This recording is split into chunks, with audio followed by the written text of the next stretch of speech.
Thank you very much. When Sue Ellen asked me to speak, I tried to think of the areas that might be useful to you to know about. So what I've decided to do is run through some of the broader services that we deliver across the local authority, across Hampshire County Council. So the context of this is Hampshire Health and Care currently provides support services for in excess of 13,700 people across the county, and it equates to approximately 1% of the adult population in Hampshire. The key goal of adult social care in Hampshire is to ensure that people receive good quality and safe services that deliver the outcomes that they need. So in short, encouraging people to and enabling them to stay well, encouraging people to support themselves, and carefully working with individuals to get help when they need help. So what I'm going to do is just give you a whistle-stop tour around what we do and the services we provide. So we provide and deliver in excess of 10,300 hours of domiciliary care a week across Hampshire. We've currently got a new framework in place that's implemented, which has been successful, to provide new care agencies working alongside the existing care agencies and good providers that we have in Fairham and across the county. The care market generally in the south is quite a vibrant one. I'm really looking forward to working with the new providers as well as the existing ones. In the Fairham catchment area, we provide support home in Hampshire County Council in excess of 600 people with domiciliary care. Working with these providers is really, really important, and we rely on this provision to not only support hospital discharge but also support our community teams' referrals. Just moving on, we're providing extra care across different sites across the county. Extra care, for people who don't know, is provision of flats with 24-hour care that sits around them, inclusive of night care, and it's a really good model and a viable alternative to residential care. The plan is to double the capacity for extra care in Hampshire over the next 5 years in fact. The latest one being Chesel Street in Winchester, which is an impressive new build, and the football is being built at Romsey currently, which is our new build.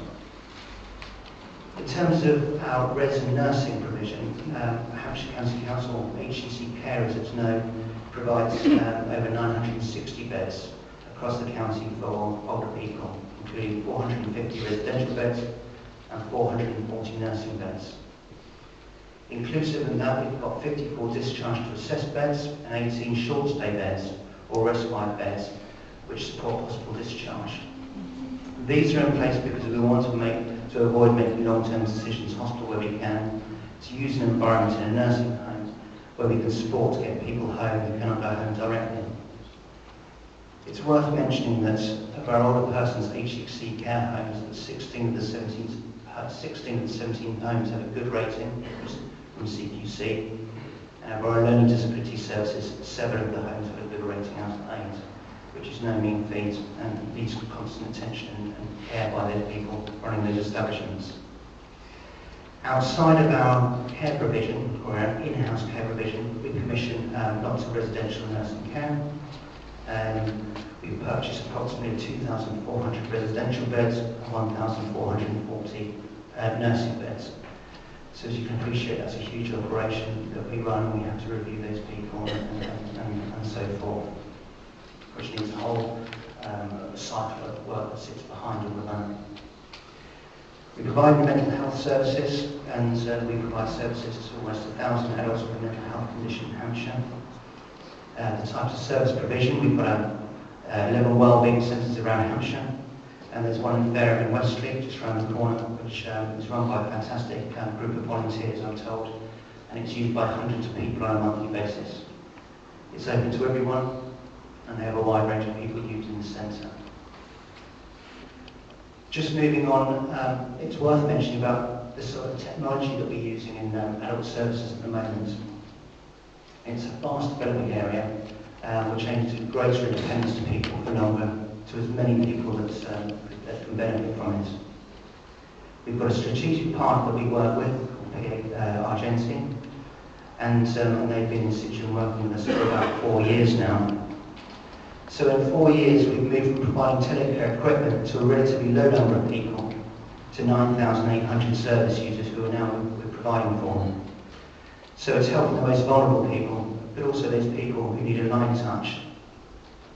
So you'll all be familiar with pendant alarms, but it's moved on significantly, and some of the technology is quite mind-blowing actually.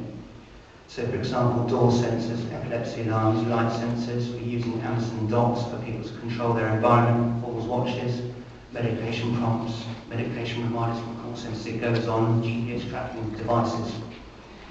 It's an area that's developing all the time, and it's a really, really exciting area to be involved in.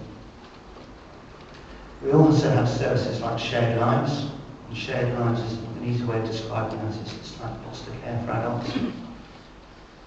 So it's people who are providing their own homes to support vulnerable people so they can remain living in their community with enhanced support.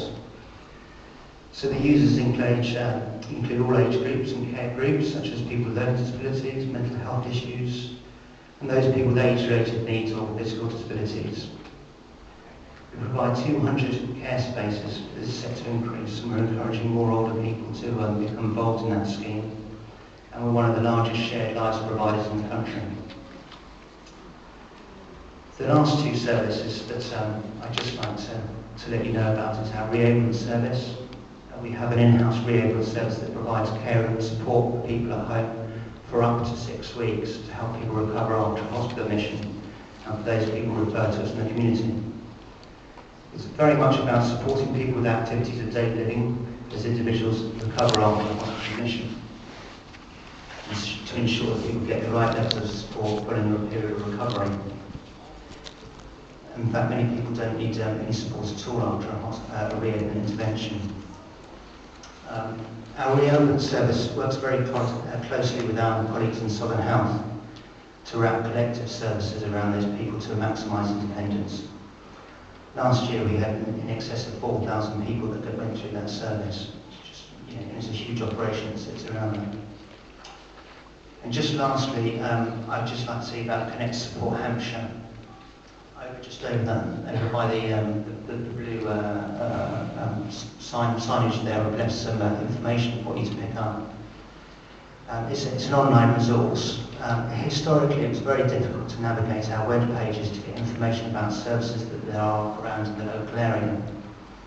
What we've done is we've invested in Connect, and the idea is it's a one-stop shop to give you as much information that we hold about lots of different services in Hampshire, and it's pretty easy to navigate, I think.